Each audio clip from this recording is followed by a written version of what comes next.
jo penso del que he llegit, que és una llei que està molt treballada, és una llei molt completa, té innovacions, encara que també ha aprofitat les lleis d'abans. És ambiciosa, però també ho he de dir, jo sóc escèptic de que a 2030 s'aconseguiscan aquests fins, no per la qualitat de la llei ni per les bones intencions, que estic segur que n'hi ha, sinó perquè és una matèria molt difícil. Estem parlant de que no fa falta una llei, fa falta una revolució, no una revolució a l'estil de la francesa, sinó una revolució com la que hem tingut tecnològica i un canvi tecnològic quasi que total. Per a nosaltres, tots els que estem així, que estem en les associacions ambientals, sempre se ens va quedar curt.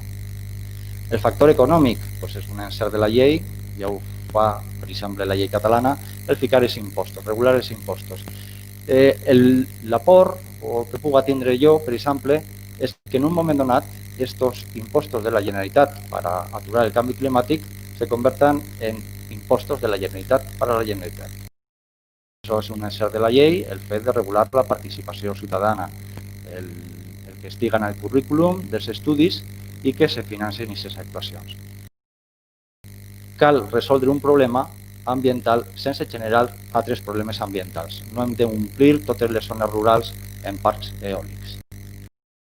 El més important que diria via jurídica. Els polítics són els que són, els càrrecs són els que són, i avui són uns i després demà són altres.